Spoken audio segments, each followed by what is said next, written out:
Hola, muy buenos días a todos. Bienvenidos a una nueva edición de este ciclo de Mujeres Líderes de Negocios de la Escuela de Negocios de la Universidad del SEMA.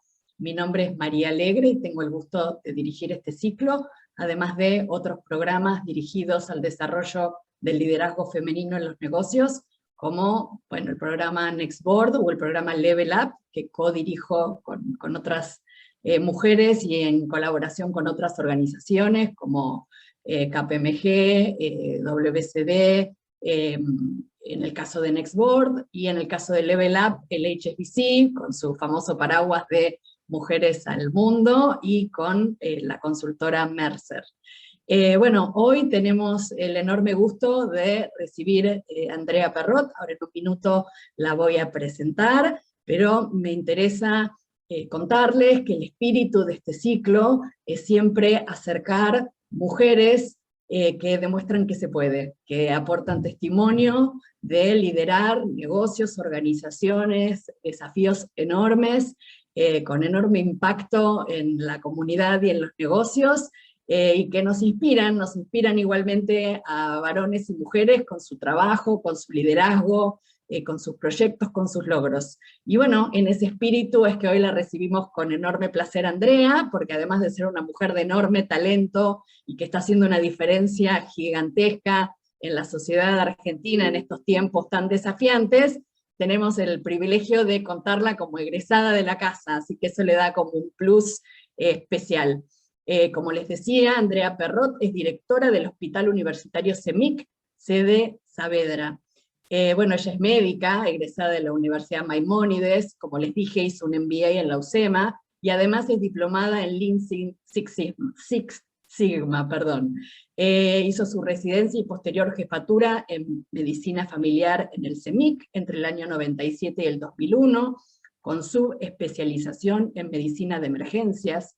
Fue coordinadora del servicio de emergencias entre el año 2004 y 2013, encargada de calidad y educación médica, Swiss Medical Group entre 2005 y 2009, y coordinadora operativa del Hospital Universitario CEMIC, sede Saavedra, entre 2013 y 2020. Actualmente es jefa del servicio de medicina familiar del CEMIC, directora de la carrera de especialización en medicina familiar del Instituto Universitario CEMIC desde el año 2017, y como les dije, tiene el desafío de ser la directora médica del CEMIC sede Saavedra, cargo que asumió apenas el año pasado, justamente en plena pandemia, y eso es de lo que nos va a estar hablando, ¿no? De cómo es gestionar una institución de salud en estos tiempos tan desafiantes. Así que bienvenida Andrea, bienvenida a tu casa, la Universidad del SEMA, muchísimas gracias por acompañarnos hoy, y tenemos enorme expectativa por escucharte. Hola María, buenos días, buenas tardes a todos. Sí, como dijo María, es un placer estar acá. Tengo un enorme cariño con el SEMA. Los médicos en general hacemos muchísimos cursos de actualización y capacitación, y siempre está metido dentro de nuestro métier de la medicina, y de golpe cuando se me ocurrió en aquel momento ir a hacer el SEMA y hacer el MBA, además de que tenía toda una familia un poco en contra, sobre todo mi marido, que me decía que yo estaba loca, que tenía muchos trabajos, que quería tener otro hijo, que me quería mudar, y me dijo, todo no se puede. Le dije que no hacía nada y que solamente iba a hacer el máster. Obviamente, al final del máster, tenía un nuevo hijo, tenía una nueva casa, y seguía teniendo todos los trabajos. Así que mucho no confía en mí. Pero desde ese momento tuve una formación que nos cambió el mundo a los médicos. Los médicos nos formamos en medicina y entender un poco de la gestión de los negocios, liderazgo, negociación, conocer amigos de un rubro completamente distinto, para mí fue un aprendizaje que lo sigo sosteniendo hoy en día con amigos que surgieron de ahí. Así que, cuando quieran les hago una pequeña presentación y después charlamos un poco de los intereses que tengan. Bueno. Genial, dale. Y desde ya que mientras Andrea avanza en su presentación, pueden ir acercando preguntas por el botón de Q&A, que eventualmente tendremos la oportunidad de dialogar con ella al respecto. Bueno, yo les quiero contar algunas cosas de lo que es ser médico, antes de contarles lo que es CEMIC. Cuando uno estudia medicina, uno no aprende otra cosa más que medicina en general, y no aprende mucho de gestión. Cuando yo tuve la oportunidad de empezar a coordinar el servicio de emergencias que estaba creciendo, ahí fue cuando se me ocurrió que necesitaba aprender gestión para poder coordinar bien un servicio y tener gente a cargo, y fue cuando entré a hacer el MBA en el SEMA. Luego de unos cuantos años a cargo de emergencias, dejé el servicio de emergencias y empecé a trabajar como coordinadora operativa del hospital. Básicamente me ocupaba de que el hospital funcionara. En realidad formalmente soy la directora desde el año pasado, pero ya estaba ejerciendo el cargo desde hace un par de años sin el nombramiento formal. Antes de contarles lo que fue el desafío de preparar un hospital a la pandemia, les quiero contar qué es CEMIC. CEMIC es un centro, las siglas son Centro de Educación Médica e Investigación Clínica, y tiene más de 60 años, nació en 1958, y en realidad tiene dentro de su visión y misión estaba mejorar la salud y la medicina en la Argentina, siguiendo lo que era la docencia universitaria y la investigación para poder mejorar la atención a nuestros pacientes. Entonces, la docencia y la investigación y lo asistencial son los tres pilares que rigen nuestra organización. Es una organización sin fines de lucro y esto significa que, bueno, no hay dueños y lo que ingresa se reaplica en nuestra institución, se vuelve a invertir en la institución, sabiendo la gran crisis que tiene el sistema de salud en sus costos y en su evolución y lo que le está pasando. Esto es importante porque la toma de decisiones en este hospital, en el momento de la pandemia y su crecimiento, impactaba siempre el entender de dónde iba a salir la financiación para eso. CEMIC, que es un hospital que tenía 64 camas de internación, contando las camas que incluyen ginecología, obstetricia, cirugía, internación de adultos, y tenía 9 camas de unidad de cuidados críticos, más 8 camas de unidad coronaria. Después tenía algunas camas de trasplante renal, unidad de trasplante de médula ósea, otros sectores, pero a los fines de la charla, de lo que tuvimos que tomar decisiones, esas eran las más importantes.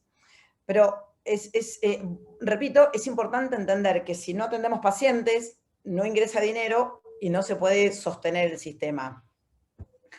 ¿Qué fue lo que nos pasó? Bueno, como ustedes saben, llegó la pandemia.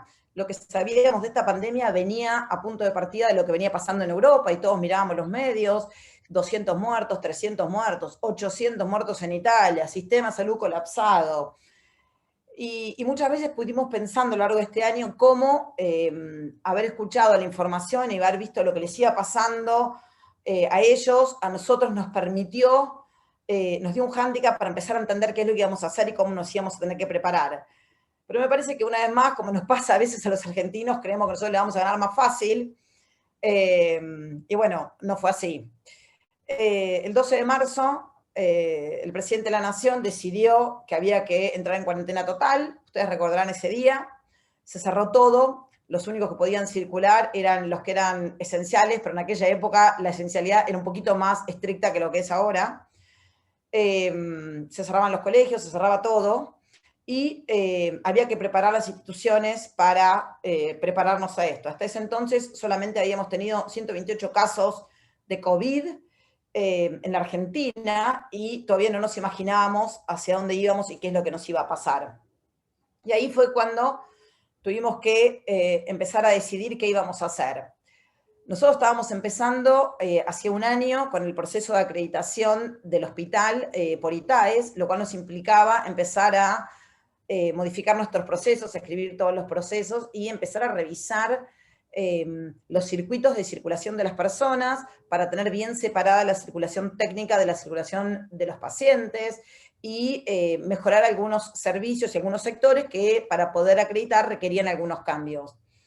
Y en ese contexto surge la pandemia y tuvimos que tomar una decisión. Tenemos otro hospital que está en Palermo, que es CEMIC Sede Pombo, y lo primero que nos ocurrió fue si dejábamos un hospital solo para COVID y el otro hospital sin COVID, y fuera el hospital de la gente no COVID, en parte porque había que darle salud a los pacientes que les pasan cosas que no son COVID, en parte porque nosotros tenemos un pequeño plan de salud de personas que son afiliadas exclusivamente a CEMIC y que solo se podían atender acá y vamos a tener que darle respuesta a esas personas.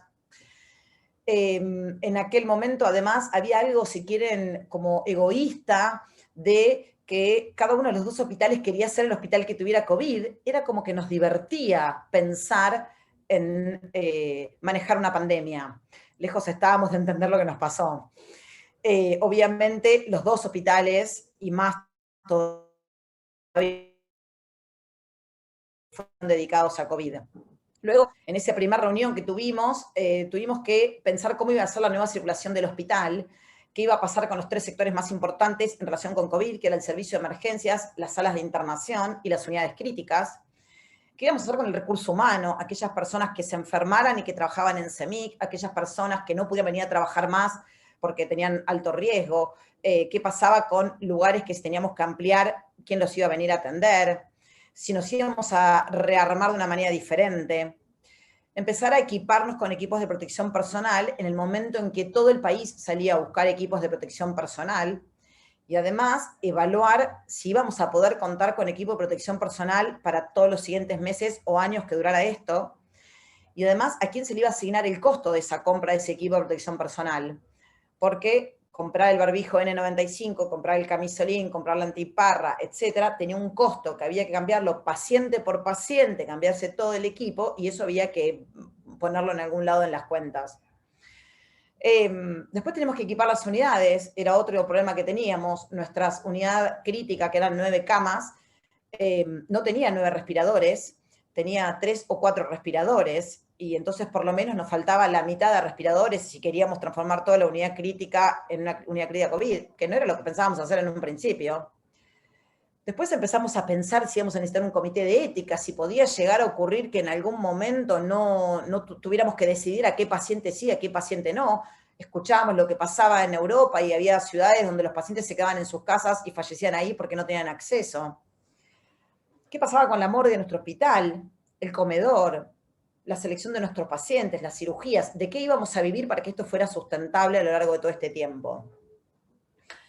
Para que tengan una idea, nosotros atendíamos 12.200 pacientes en el año anterior en el servicio de emergencias, y para cuando estábamos en marzo, que esto recién comenzaba, esa cantidad de pacientes había bajado a 6.500, y al mes siguiente estábamos en 2.000 pacientes consultando el servicio de emergencias.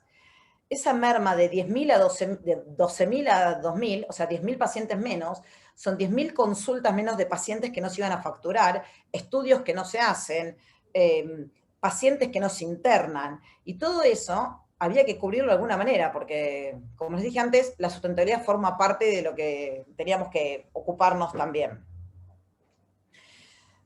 Lo que hicimos fue un comité de crisis. Ahora les voy a contar cómo nosotros nos manejamos en el hospital. Hacemos unos huddles, se los voy a contar en la próxima diapositiva, pero lo que hicimos hicimos un comité de crisis. En ese comité de crisis estaba yo como la directora, estaba el jefe de terapia intensiva, estaba la jefa de la sala de internación, estaba el jefe de emergencias, el jefe de enfermería, el jefe de bioingeniería que maneja todos los equipos, el equipo de calidad y seguridad, y nos reuníamos el primer tiempo todos los días, después 3 veces por semana. Hoy ya no nos reunimos más, salvo que hagamos una reunión ad hoc por el tema.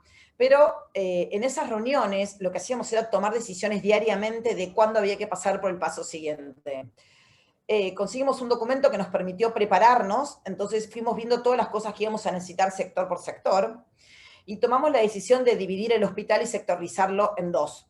Íbamos a armar un hospital COVID y un hospital no COVID dentro del mismo hospital. Esto nos implicaba que todos los servicios, o los más importantes, teníamos que dividirlos en 2. Entonces, teníamos que decidir que el servicio de emergencias iba a estar dividido en 2. Por un lugar iban a entrar los pacientes que venían a atenderse con síntomas compatibles con COVID, y por otro sector, en otro lugar completamente diferente, iban a entrar los pacientes que no tenían COVID y que venían con una apendicitis, con un dolor abdominal o con una ACV. Para esto teníamos que definir la cartelería y la circulación. Hubo que habilitar puertas nuevas, a través de las cuales era la puerta de acceso COVID y la puerta de acceso no COVID, y hubo que poner cartelería para sectorizar por dónde la gente tenía que circular y caminar, tanto para ir a un piso COVID como para ir a un piso no COVID. Esta cartelería, yo no les miento, la debemos haber cambiado 15 veces. 15 veces cambiábamos una circulación, 15 veces avanzábamos por un sector, ampliábamos el sector, entonces modificábamos nuevamente la circulación. Después tuvimos que ver cómo nos íbamos a equipar para conseguir el equipo de protección personal. Teníamos que equiparnos de drogas, ustedes deben de leer los medios y saber que las drogas, las ampollas, que tenían un valor de 40 pesos al inicio de la pandemia, hoy tienen un valor de 900 pesos cada una de esas ampollas, y se utilizan como mínimo 40 ampollas por día en los pacientes que están en asistencia respiratoria mecánica en la unidad de cuidados intensivos. Pero además de que el costo aumentó, hubo un gran desabastecimiento. Nosotros ya cuando estábamos por los primeros días de marzo, antes de que empezara todo esto propiamente dicho en Argentina, ya habíamos armado un lugar para estoquearnos todo esto, y como las clases estaban prontas a suspender, habilitamos las aulas del hospital y las transformamos en lugares de stock para poder estoquearnos con drogas, con equipos de protección personal y con todo este tipo de insumos que íbamos a necesitar. Tuvimos que cambiar los protocolos y hacerlos, porque no teníamos protocolos COVID, y tuvimos que cambiar los protocolos, cómo se ingresa a un sector, cómo se ingresa al otro, cómo se atiende al paciente COVID, a dónde va a ir internado, cuándo pasa un sector al otro. Tuvimos que cambiar los protocolos de comunicación. Ustedes saben que, sobre todo al inicio, los pacientes no podían recibir visitas y teníamos que disminuir la cantidad de veces que se ingresa a ver un paciente. Normalmente un paciente estable se ingresa a verlo en un paciente no COVID 3 veces por día, el médico, más el enfermero, más la persona que le lleva la comida, más la persona que va de limpieza. En este momento teníamos que disminuir toda esa cantidad de ingresos para exponer menos al personal de salud. Entonces tuvimos que diseñar cómo comunicarnos con estos pacientes. No todos los pacientes tienen teléfonos o iPads o sistemas para comunicarse. La gente añosa le cuesta un poco más el tema de la videomedicina o la telemedicina. Y tuvimos que definir los protocolos de visitas. Los pacientes al principio tenían que estar internados mínimo 21 días o hasta que tuvieran 2 hisopados negativos, y esos pacientes quedaban aislados en una habitación mucho tiempo, sin nada que hacer. Algunos se complicaban y a los familiares les era muy difícil no poder venir a despedirse y acompañar a sus familiares internados. Esto es lo que es un huddle, a lo mejor lo conocen, viene de la palabra inglesa que es reunión, es muy característico de los deportes de grupo. Son reuniones que habitualmente ya hacíamos en el hospital, antes las hacíamos presenciales, ahora claramente son virtuales. Como ven, hay un montón de personas y en esta reunión hay un referente o representante de cada uno de todos los sectores del hospital. Desde la persona que limpia las habitaciones, a la persona que es el jefe de camilleros, la persona que prepara la comida, la gente de quirófano, un miembro de cada uno de los servicios que atienden, de ginecología y maternidad, cirugía, clínica médica, enfermería, calidad y seguridad. En estas reuniones que se llevan a cabo todos los días en las mañanas, se evalúa el estado de situación del hospital. Duran 15 minutos, a pesar de que son más de 30 personas, y todos tienen la oportunidad de hablar, pero la consigna es que solo se dice lo referente a poder cumplir con los objetivos del día y poder anticiparnos al posible problema que haya. Por ejemplo, si en estas reuniones el jefe de emergencias informaba que tenía 13 pacientes esperando para internarse en COVID, nosotros en ese mismo momento teníamos que empezar a ver cómo íbamos a hacer para poder dar respuesta a esa necesidad que tenía el servicio de emergencias. Como este tipo de reuniones ya las veníamos haciendo con un excelente resultado de coordinación de información, hicimos una parecida que era el comité de crisis COVID, en la cual armamos al principio todos los días, luego 3 veces por semana, para definir el tema exclusivamente COVID. Y ahí empezaron nuestros cambios. Cuando decidimos que íbamos a sectorizar el hospital, tuvimos que empezar a construir paredes. Yo recuerdo que una charla una vez me dijeron qué fue lo que hice, y dije, lo que más tuve que aprender fue arquitectura. Cómo subir y bajar paredes. Debemos haber subido y bajado las mismas paredes 3 veces en cada uno de los servicios, porque al principio, al dividir emergencias, toda la emergencia la dividimos por la mitad fue para COVID y la mitad fue para no COVID, y para esto tuvimos que abrir una puerta para COVID que no existía, que es la que ven al fondo en esta foto, y tuvimos que abrir otra puerta, que es una puerta interna para la gente que pudiera entrar adentro. Pero además, dentro del servicio de emergencias, que acabamos de terminar de ampliarlo y hacer una obra divina hacía 2 meses, volvimos a dividir todo absolutamente por la mitad, lo cual creaba la necesidad de tener 2 grupos médicos, 2 grupos de enfermería, 2 grupos de todo. O sea, al duplicar el hospital, tuvimos que empezar a duplicar también la cantidad de personal que iba a atender en cada sector. Esto es la cartelería de las puertas nuevas para que la gente desde la calle pudiera entender lo que significaba el acceso exclusivo. Al mes y medio, en el mes de abril, como ustedes saben, los pacientes, todos los pacientes que tenían COVID tenían que quedarse internados en un principio. Llegó un momento en donde nuestro flujo empezó a cambiar. Los pacientes venían en grandes cantidades de emergencias y el flujo de tiempo que el paciente estaba en el piso era mucho menor al tiempo que la cantidad de consultas que venían en emergencias. Entonces necesitábamos más espacio. Entonces agarramos 2 habitaciones que ya eran de 2 camas cada una en emergencias, las desarmamos y armamos estos box, que como ven eran un paredón, una cortina, cada uno tenía un sillón y una mesita, cada habitación tenía un baño que se compartía entre los 5 pacientes que estaban acá adentro, y en esta habitación entrabas cuando tenías confirmado el estado de que eras COVID positivo, y ahí te quedabas hasta que lográbamos la cama y la derivación hacia lo que les voy a contar ahora, que es el segundo nivel de atención. No podías ingresar acá si no eras COVID positivo, porque claramente no podíamos mezclar al positivo del sospechoso. Pero esta fue la primera medida para que de una habitación, de una cama, pudiéramos poner 5 personas a esperar el traslado hacia donde en ese momento internábamos a los pacientes, que era en un hotel. Lo otro que hacíamos era trasladar a estos pacientes hacia el hotel. Era muy complejo si lo hacíamos en ambulancia. Entonces dispusimos un móvil que lo que hacía era al final del día, subía a todos los pacientes que estaban esperando, subían los 5 pacientes y los 5 pacientes con condición de confirmados de COVID iban trasladados a donde los tuvimos en ese momento. En ese momento también tuvimos que tener un circuito de protección, porque como les dije antes, la gente tenía que vestirse, entonces cualquier persona que ingresaba al servicio de emergencias COVID tenía que vestirse como esta persona, tenía que tener una máscara o unas antiparras especiales para la protección ocular, tenía que tener el camisolín hidrorrepelente, que es este que le ven abajo, verde y azul, teníamos además el ambo y arriba el camisolín, teníamos el gorro, los barbijos y las botas. Y así era como teníamos que estar vestidos. Y solo te podías sacar esto cuando salías de la habitación, en un cuarto destinado a tal fin, y entre paciente y paciente también había que cambiarse todo el equipo, salvo que viéramos todos pacientes confirmados, donde no podíamos contagiarle uno al otro porque ya estaban todos confirmados. Tuvimos que pensar cómo íbamos a trasladar a estos pacientes. Como el servicio de emergencias COVID quedó sectorizado, de ahí el paciente que tenía que subir a la internación, tenía que subir por un ascensor que fuera exclusivo para pacientes COVID.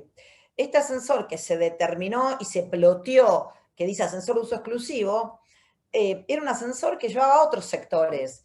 Entonces, al momento de decidir que este ascensor iba a ser utilizado, y es un ascensor técnico, que iba a ser utilizado para los pacientes COVID exclusivamente, tuvimos que inventar por qué ascensor técnico iba a poder circular los proveedores, por ejemplo, que usaban este ascensor.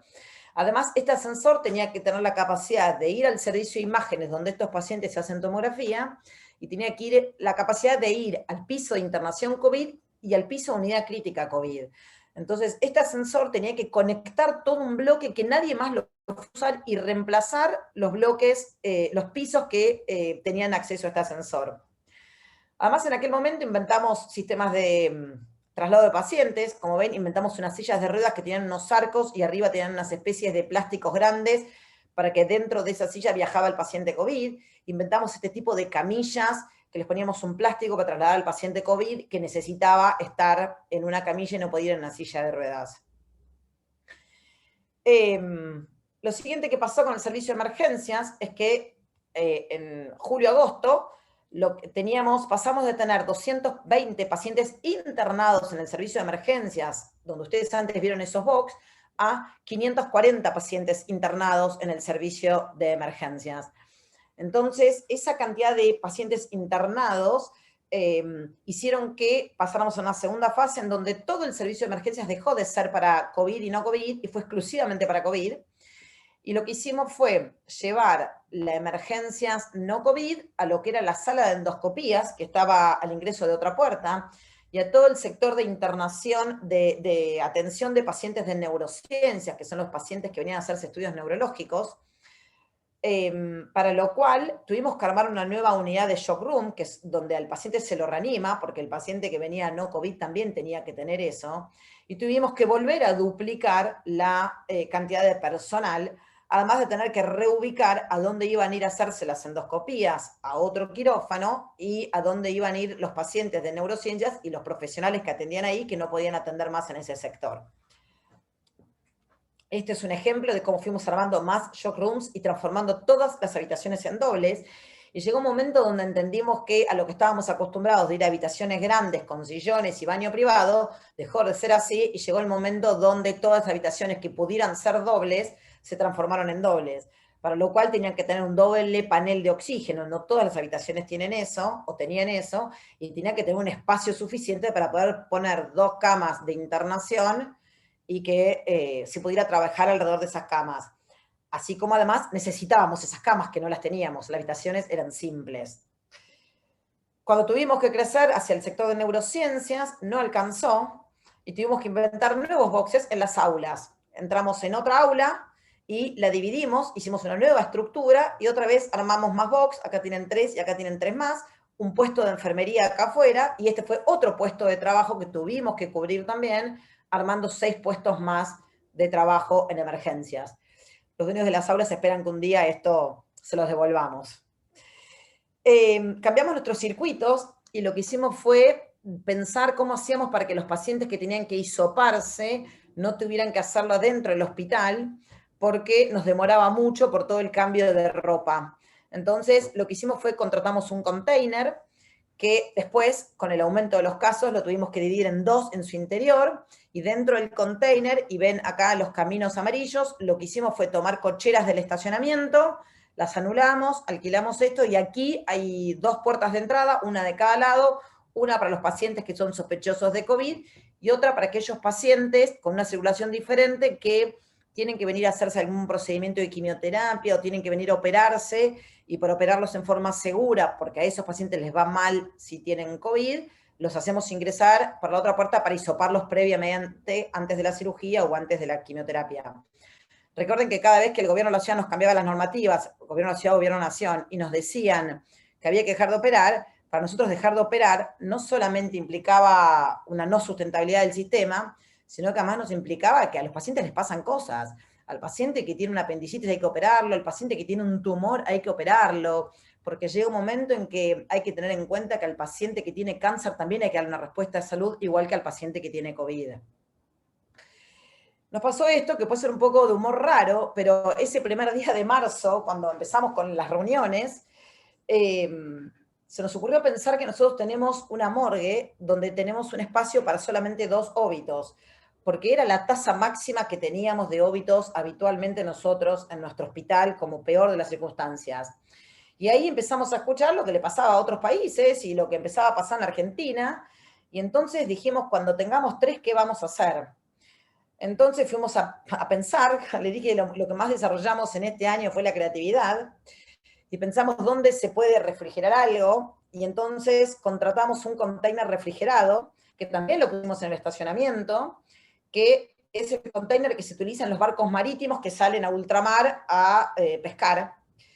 Y este container forma parte de nuestra arquitectura actual, está alquilado hace 1 año y medio, y ahí dentro es donde de noche se trasladan los óbitos para que a las 7 de la mañana la morgue interna del hospital esté vacía para poder hacer uso de esto. Lo otro que hicimos fue que, como ustedes saben, al principio todavía no teníamos el protocolo habilitado de visitas, y los familiares que tenían que venir a reconocer o despedirse de ese paciente que no habían podido despedirse porque había fallecido de COVID, no podían abrir la bolsa porque eso estaba prohibido porque era COVID. Entonces compramos unas bolsas negras que vienen con una ventana transparente a esta altura, que permitía que el familiar pudiera reconocer a su familiar, a la persona fallecida a través de esa ventanita. Después pudimos avanzar hacia nuestros protocolos y nosotros habilitamos las visitas rápidamente. Este sistema lo deberemos haber utilizado en los primeros 2 o 3 meses. Después nos pasaron cosas con nuestro personal. Nosotros teníamos un comedor pequeño donde la gente que come acá en el hospital, todos los que trabajamos, era pequeño y comíamos todos juntos charlando al momento en que era el horario de comer, en turnos, pero quedó claramente pequeño. Entonces tuvimos que salir a buscar también dónde iba a comer nuestro personal, que tuvimos que empezar a separarlos. Igual que dónde iba a dormir. Las habitaciones de los médicos, que dormían 4 médicos juntos, pasaban a ser individuales y tuvimos que adaptar consultorios y transformarlos en habitaciones. Y esto fue como en un aula, la tercera aula que teníamos disponible, la transformamos en un comedor para el personal, con lugares asignados donde la gente está sentada de maneras especiales, y armamos un comedor afuera, otras 4 cocheras, 5 cocheras del estacionamiento que tomamos, donde lo sectorizamos, pusimos unos canteros con plantas, pusimos mesas, y la gente puede ir a comer al aire libre. Ahora está un poquito más difícil, pero esto permitió además que la gente respire un poco y esté ventilado el sector. Pero además les quiero contar algo más que pasaba en nuestras vidas antes de seguir contándole las cosas, y es esto, lo que pasaba en mi vida y en la de muchos de los empleados. Mamá, ¿a qué hora vas a venir? Porque tengo que hacer 3 ejercicios. Sería, entre comillas, una página. 2 ejercicios son de Ring Comprehension y uno creo que es de Past Continuous. Mamá... Perdón, esto que les muestro, que les mostré, ese audio, son los audios de mi hijo, es un ejemplo. Ese es uno de los 1.000 millones de audios que recibimos, mensajes que recibimos y que recibíamos todos los que trabajábamos acá, porque entrábamos a trabajar a las 7:30 de la mañana y nos seguimos yendo a las 8, 8:30 de la noche. Pero atrás de esto tenemos una vida donde los primeros meses eran intensos porque nosotros llegábamos con una carga muy, muy fuerte, y de uno que hablábamos era de COVID y lo que habíamos visto, y nuestros hijos tenían miedo de lo que nos pasara, nosotros teníamos miedo por nuestros hijos, y además teníamos las demandas de que los chicos tenían que seguir al colegio, necesitaban ayuda, estaban solos, y teníamos que seguir dando una respuesta que fue muy movilizadora para todo el equipo. En ese momento decidimos armar una estrategia de invitar a los familiares de todos los empleados, si quieran mandar tarjetas y fotos y dibujos, las publicamos en Workplace, que es nuestra herramienta de comunicación institucional, para acompañarlos. Voy un poquito más rápido porque creo que se nos va a acabar el tiempo, pero les quiero contar lo que pasó con la internación. La internación fue cambiando permanentemente porque permanentemente nos cambiaban los protocolos desde nación y desde ciudad. Al principio los protocolos decían que toda persona tenía que estar internada, y además CEMIC decidió que a toda persona que trabajara acá y sus familiares que no tuvieran la cobertura prepaga porque pertenecen a la obra social de salud, de sanidad, y no tenían para atenderse acá, los iba a cubrir igual en todo lo relacionado con COVID. Entonces, como había que internar un montón de gente al principio, porque todos tenían que quedar internados 21 días, lo que hicimos fue, nos asociamos con un financiador y alquilamos el hotel en conjunto. Nosotros poníamos al equipo médico y de enfermería y de alimentación y de limpieza en el hotel, lo cual fue, nuevamente insisto, más recurso humano que tener que ir a buscar, y a los pacientes los trasladábamos acá en ese mall que les conté antes para tenerlos internados en el hotel. Luego la normativa y los protocolos fueron cambiando, entonces solamente internábamos a los de bajo riesgo, y después finalmente el paciente que se interna solamente el que está complicado. Al mismo tiempo, como les conté antes, teníamos que armar las terapias intensivas. Nosotros teníamos una terapia intensiva de 9 camas con 4 respiradores. Ya para el primer día de marzo nosotros habíamos salido a comprar respiradores para poder por lo menos tener uno por cada cama, pero Nación tomó una decisión diferente y cerró la compra de respiradores y de cualquier insumo que se requiriera para las unidades críticas a cualquier institución privada. O sea, solamente Nación podía comprar. Con lo cual nuestra planificación de compra tuvo que esperar. Conseguimos algunos prestados o comprados que nos trajeron de afuera, pero eso lo complicó. CEMIC tiene una gran campaña de donación. En ese momento la activamos, y gracias a nuestra campaña de donación pudimos comprar camas para transformar lo que eran 24 camas que teníamos, menos 20 camas que teníamos destinadas para COVID, las transformamos en 40 camas para COVID, transformamos toda la unidad crítica en una unidad en el doble camas. La unidad crítica, que fue de terapia intensiva, la transformamos, avanzamos sobre la unidad coronaria, con lo cual la terapia intensiva y la unidad coronaria ahora era toda la unidad crítica COVID, que tenía 17 camas, para lo cual hubo que ir a conseguir más médicos y más enfermeros, y los cardiólogos empezaron a atender en la unidad crítica de terapia intensiva, no cardiológica, porque eran los más capacitados en ese momento, así como los médicos de atención primaria empezaron a ayudar en los pisos COVID, porque por supuesto nos pasó que tuvimos un mes en el cual el 50% del personal de la unidad crítica estaba con COVID y no podía venir a trabajar. Y nosotros teníamos que seguir dando respuesta a los pacientes que estaban internados. Pero aún así, el hospital seguía avanzando. Esto es el protocolo de final de vida. Les quiero contar esto. Nosotros enseguida entendimos que teníamos un problema, que la gente necesitaba despedirse. Entonces, cuando empezábamos a detectar que se nos acercaban las últimas 24 horas, armamos un protocolo en donde a la familia la dejábamos venir a la unidad crítica o al piso COVID, los equipábamos a todos con, venía la familia de primer grado nada más, los equipábamos a todos con el equipo de protección completa y los dejábamos entrar en la habitación a despedirse de su familiar y que lo vieran, para que pudieran estar cerca. Esto cambió muchísimo la calidad. Creo que nunca recibimos tantas cartas de agradecimiento como en este último año y medio en los distintos equipos de salud. Cuando las unidades críticas empezaban a aumentar y estaba todo lleno de las unidades críticas, ustedes saben que la palabra colapso es una palabra que nosotros no la aceptamos, simplemente nos obliga a seguir inventando más. Nosotros teníamos una unidad de trasplante renal, lo que hicimos fue sacar la unidad de trasplante renal, habilitar ahí 3 camas más, luego avanzamos sobre las 2 camas que estaban al lado, instalamos un sistema de cámaras y de monitoreo a distancia y transformamos una unidad crítica no COVID en otro piso, a cargo de cardiólogos, que son los que ven pacientes cardiológicos, un paciente con una ACV y un postquirúrgico de alguna patología oncológica a lo mejor, y esto nos permitió seguir dándole respuesta a todo lo que nos seguía pasando, que son los pacientes que no tienen COVID y que también les siguen pasando cosas. Todo esto nos llevó a un grado de creatividad fenomenal. Ese grado de creatividad nos permitió inventar camas críticas que pasamos de 9 a 24, que es lo que tenemos ahora.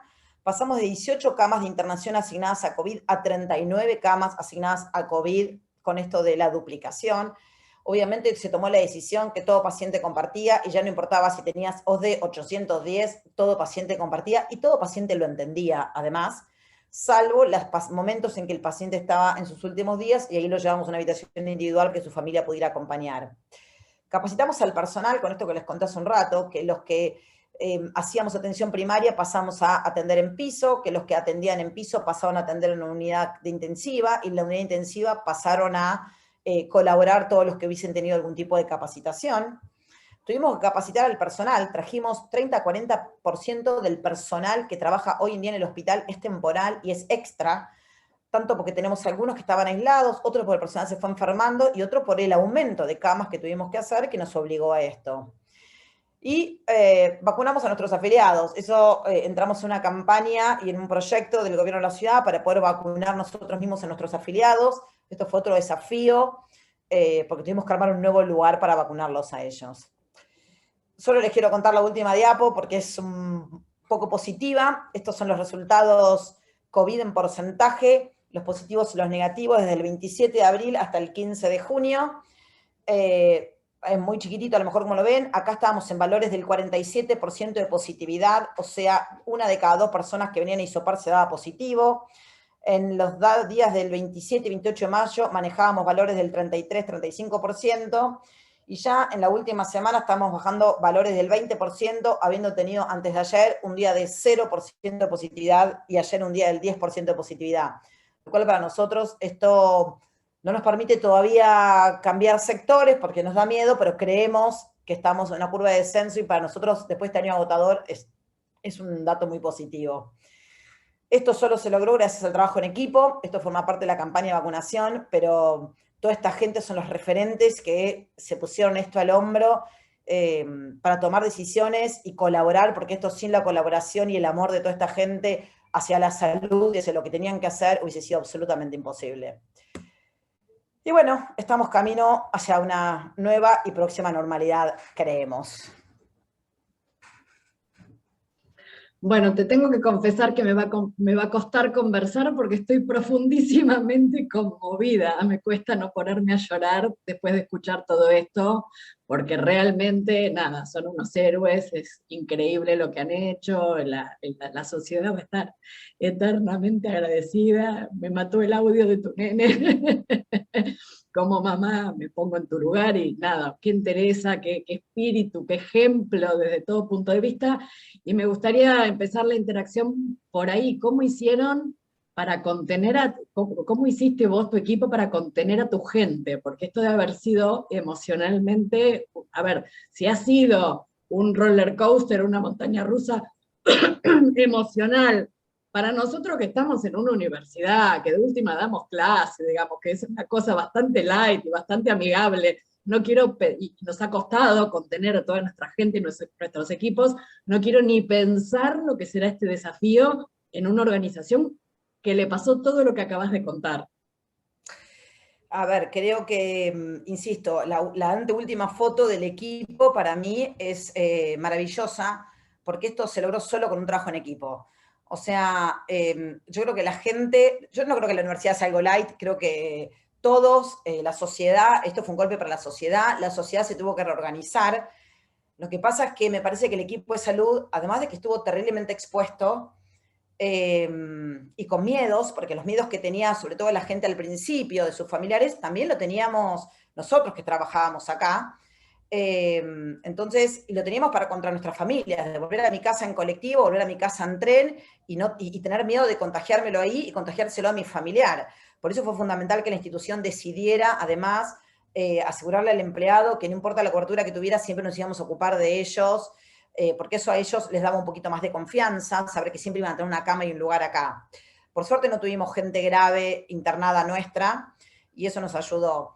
Me parece que otra cosa que hicimos fue, estuvimos muy alerta a cuando veíamos que alguien estaba caducando. Cuando veíamos que el jefe de terapia intensiva no podía más, y lo veías porque estaba de mal humor, o estaba enojado, o no se ponía creativo, le dábamos una semana de vacaciones. Entonces reorganizábamos cómo cubrirlo y así como un día yo dije, yo voy a atender un día y vengo un sábado a atender acá al hospital y voy a hacer lo que puedo hacer, que es la sala de internación, yo no puedo ir a terapia intensiva porque no soy terapista. Los de terapia intensiva no COVID, los cardiólogos dijeron nosotros vamos a cubrir a la terapia intensiva para que él pueda tomar 5 días de descanso. Y en esos 5 días los desconectábamos de todos los grupos y le dábamos 5 días. Y así lo fuimos haciendo con todos. Lo fuimos haciendo con los enfermeros, lo fuimos haciendo. Lo que pasa es que los días de descanso son poquitos porque no hay gente. O sea, el recurso humano y tener que inventarnos con ir buscando recurso humano permanentemente es un desafío enorme, porque así como nosotros necesitamos más gente, lo necesitan otras instituciones, hay que capacitarlas. Nosotros tenemos una propia escuela de enfermería, eso nos ayudó mucho, porque fuimos a agarrar a los alumnos del último año de la escuela de enfermería y los incluimos como ayudantes de enfermería. Entonces, parte de la tarea del enfermero, que normalmente la tienen que hacer el enfermero, la empezaron a hacer ellos, de forma tal del enfermero subirle en un escalón sus funciones. Tuvimos que hacer cosas que no es lo que hacíamos normalmente. Con respecto a la vida familiar, fue dura. Así como vos te emocionás, yo también me emocionaba.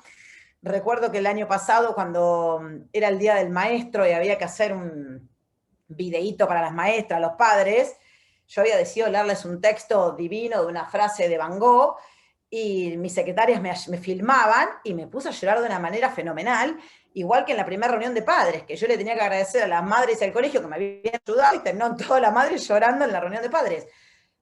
Pero formaba parte de lo que nos estaba pasando. El equipo de salud, además de estar trabajando, teníamos una vida atrás de la cual teníamos que hacernos cargo en el poquito tiempo que había.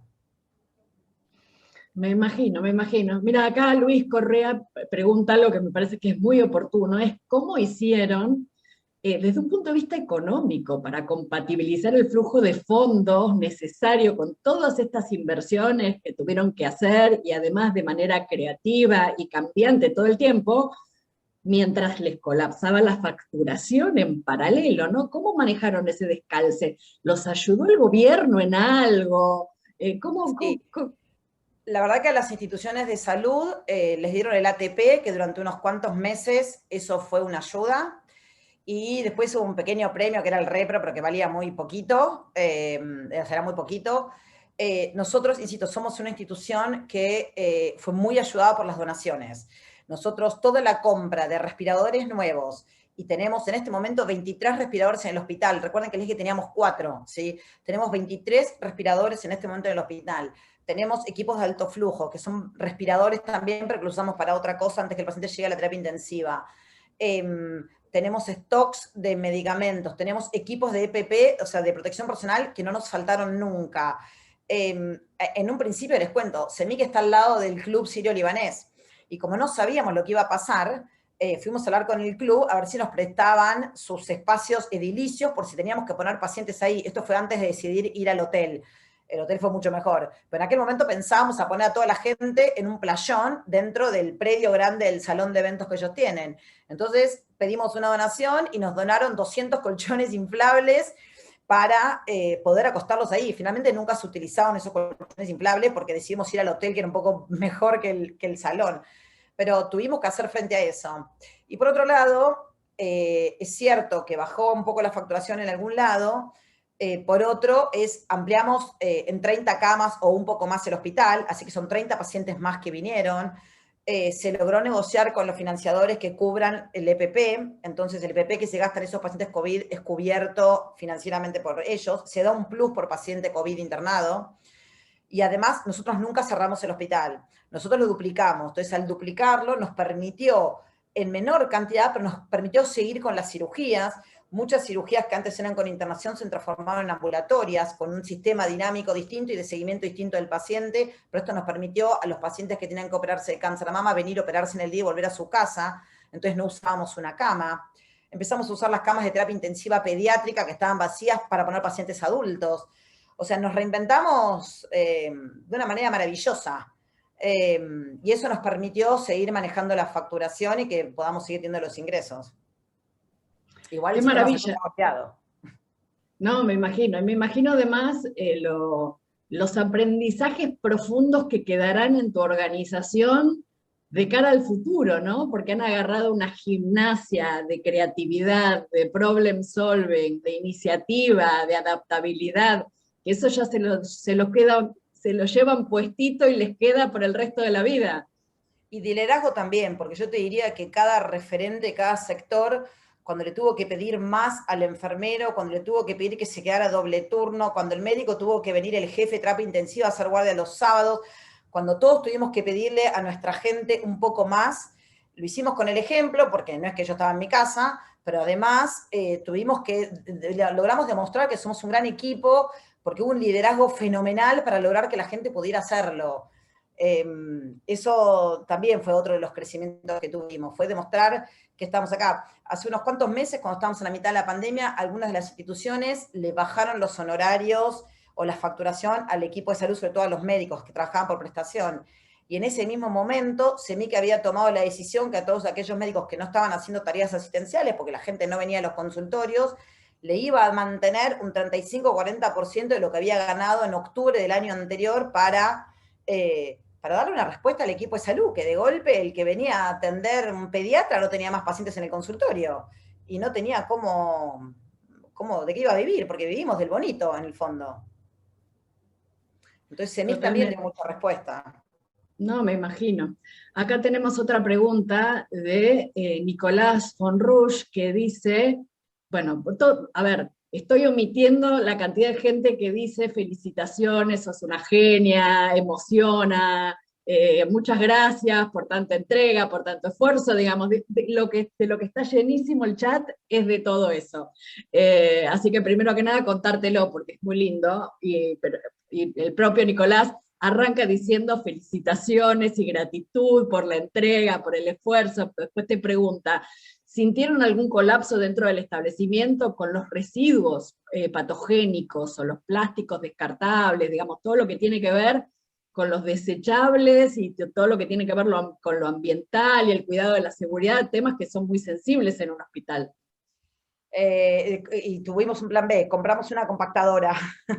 Compramos una compactadora que lo que hacía era compactar, achicar, y además como esto se paga por tacho que llenás, nos permitía poner mucha más basura en el mismo tacho, porque nuestro sitio de acopio fue pequeño, y avanzamos con un segundo sitio de acopio, pero sí, nos ocurrió. De todas formas, lo que hicimos fue, diseñamos unos camisolines y ambos que rechazan el agua, hidrorrepelentes, que sean lavables, que tenían al menos 20 lavados cada uno. Hicimos unas pruebas, tenemos todo el equipo de control de infecciones que hizo las pruebas para demostrar que eso era realmente hidrorrepelente, y cuando con ese material pudimos hacerlo, los mandamos a coser a un lavadero, y entonces tenemos, vos ves en el hospital el que está con el camisolín hidrorrepelente o el ambo hidrorrepelente, es que está en el piso COVID, porque eso es lo que nos permitió además, porque la gente no quería venir con su ropa de calle y tenías que cambiarte cuando llegabas al hospital al principio. Muchas normas fueron cambiando, hoy vos lo ves y todo esto es mucho más sencillo. Pero sí, tuvimos que tomar ideas, comprar una compactadora y además mucho material descartable lo tratamos de transformar en material reciclable. Bueno, acá Walter Cipolla hace una pregunta un poco técnica que a mí me supera, pero supongo que es porque será profesional de la salud. Dice, en medio de, bueno, felicitaciones, gran desafío, en medio de semejante emergencia, con equipamiento nuevo, ¿cómo hicieron con el manejo de la ventilación mecánica, teniendo en cuenta que los kinesiólogos son el recurso clave para el manejo y sobre todo para trabajar en las asincronías respiratorias? ¿Cómo se prepararon para este tema tan crítico en semejante volumen de demanda? Yo les cuento en castellano. Sí, por favor. Los pacientes que requieren terapia intensiva y respirador, hoy todos los pacientes que están en terapia intensiva COVID están con respirador, requieren de un trabajo muy, muy duro de los kinesiólogos, que normalmente son sectores que tienen sus propios kinesiólogos que están capacitados en esto. Fue un recurso humano difícil, pero lo que hicimos fue a los kinesiólogos que hacen tareas de kinesiología ambulatoria para cuando alguien tiene un 15, que en este momento no había más 15, porque la gente no se lastimaba más el tobillo, porque no jugaba más al fútbol. Lo que hicimos fue, los llevamos al piso de internación común, a los kinesiólogos que están en el piso de internación común, que son los que ayudan en la rehabilitación de los pacientes o en el manejo de pacientes con neumonía o con enfermedad pulmonar crónica antes de la pandemia, y están un poco más capacitados, los llevamos a la unidad crítica. Entonces los kinesiólogos de unidad crítica colaboraron en capacitar a estos kinesiólogos, y lo que hicimos es, lo que les contaba antes, hicimos un upgrade. A ver, ¿es el mejor kinesiólogo el de piso manejando a los respirados? No, pero es el que necesitamos y el que tenemos. Entonces lo capacitamos, al principio trabajaban al lado del kinesiólogo de terapia que sabía, y después duplicaron todas las horas. O sea, todos, por eso cuando les digo que trabajamos de 8 a 8, es real. O sea, nadie trabaja ahora 6 horas o 4 horas porque el kinesiólogo venía en la mañana y otro en la tarde. Ahora está 24 horas cubierto con kinesiología, ese sector. Y en terapia en el piso, el kinesiólogo de piso quedó uno solo en vez de tener 3, y tuvimos que hacer un reacomodo del equipo de salud para llevarlo a donde más se necesitaba. Bueno, y acá Maximiliano Tolba también, además de felicitarte, impresionante el esfuerzo, la adaptación, los elogios, como te digo, están por todos lados. Dice, ¿cómo crees que la transformación digital podrá impactar en la optimización o en lo que es el armado de las prestaciones de servicios de salud de cara al futuro, ¿no? O a partir de ahora. Muchísimo. Creo que, a ver, al principio nosotros empezamos con una teleconsulta, lo cual era una atención telefónica. Repito, nosotros tenemos un plan de salud con gente muy mayor, que no es tan fácil que entiendan cómo recibir un link y conectarse a hacer una videollamada. Entonces, los atendíamos por teléfono.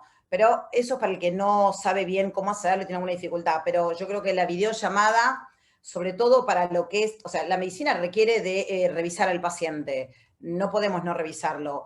Pero sí la devolución de los estudios puede hacerse a través de una videollamada, sobre todo en los controles de salud.